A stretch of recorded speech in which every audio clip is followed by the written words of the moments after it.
గుడ్ల వల్లేర్లు ఏంటండి మీ పని? సిగ్గుందా మీకు? 300 వీడియోలు ఉన్నాయా? ఇవన్నీ తీశారా? అన్ని యూనివర్సిటీలో తీస్తున్నారా? ఎవరు చెప్పాడు మీకు? అంటే ఆ పిల్లల భవిష్యత్తు అవసరం లేదు మీకు?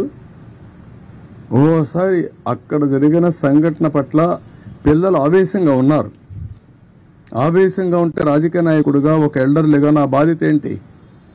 ఆ పిల్లల్ని మెప్పించి ఏం జరిగిందో జరగలేదో అన్ని ఎస్టాబ్లిష్ చేసి, జరిగితే కఠినంగా శిక్షించి, జరగకపోతే జరగలేదని చెప్పి వాళ్ళల్లో మనోధైర్యాన్ని నింపవలసిన మేము 300 వీడియోలు తీసేశారని చెప్పి ఆ 300 వీడియోలు ఉన్నాయని దేశం అంతా పంపించి డిగ్నిఫైడ్గా ఉండే ఇన్ఫ్లుయెన్సర్ కూడా పెట్టిస్తారా మీరు?